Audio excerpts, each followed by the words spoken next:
From the FD Master to the Dreamland Disaster, Golden Guardian ZAIN reigns supreme to dethrone the Week 1 champ. Today, we're going to take a look at his insane bracket and the other fierce competition in both divisions that went down in the second week of SCL. A wise man once said, "Life is this crazy, mystical thing, and sometimes you just go out like a buster." Let's get recapped. How's it going, ladies and gentlemen? Turndownforwalt here. Week 2 of the Summit Champions League went down on April 18th, 2021, and we were met with a lot of great melee across divisions. Let's kick things off with our Division 2 matches. Our first set of the day was Hungrybox versus Lucky, and the last time these two had actually matched, Lucky didn't face Hungrybox, but Genghis won instead. This time Lucky would get Hbox's Puff and a 3-1 loss handed to him to drop into a D2 relegation match against Albert. After this, we'd see Daki's first showing in Division 2 against a fresh out of D1 Ginger. Daki would impressively take the first game in the set, but from that point on it would be all about Ginger, defeating the Washington Fox on his way to a 3-1 set victory.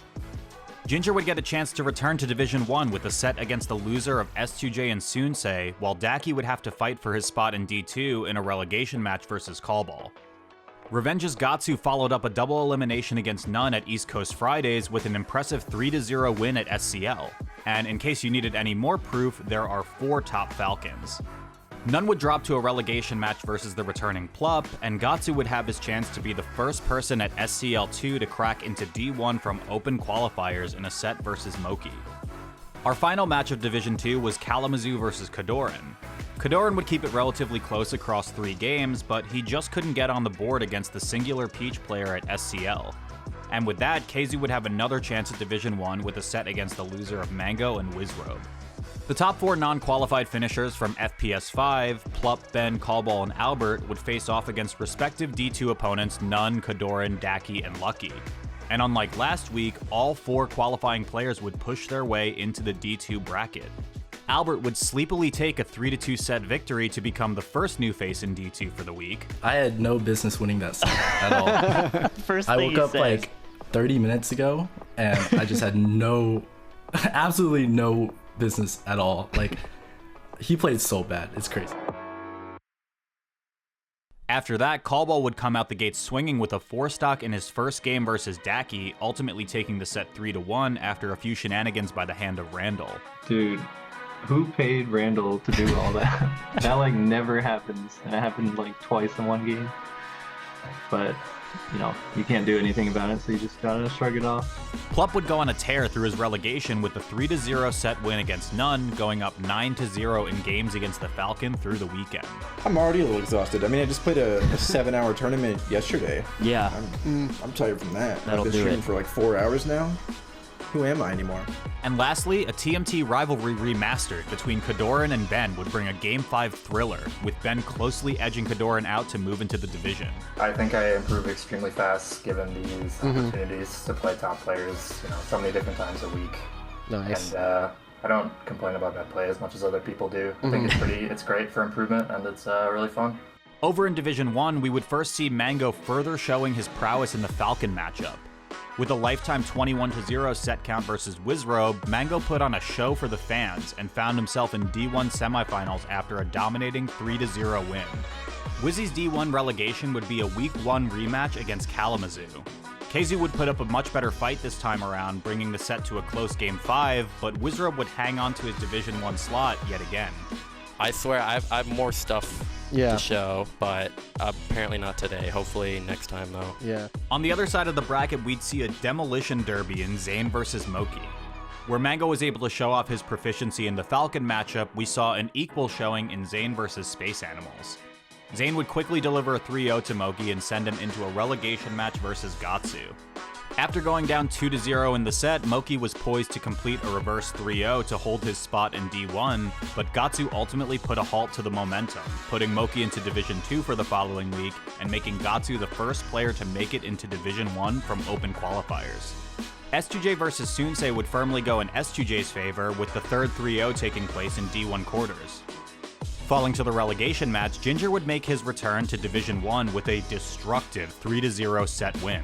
I appreciate all the positive support that was out there for me.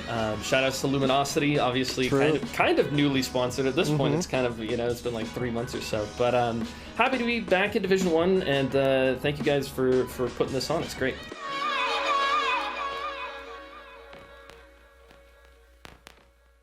Our last quarterfinal set of Division 1 was The Sweet Life of Zach and Cody, SFAT versus IBDW.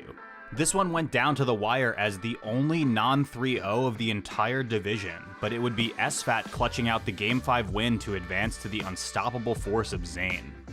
IBDW's relegation match versus Hungrybox would also go down to the wire, and in an absolute nail-biter down to the last stock, IBDW held his spot in Division 1. Was the charge forward smash in the end intentional? I don't even remember.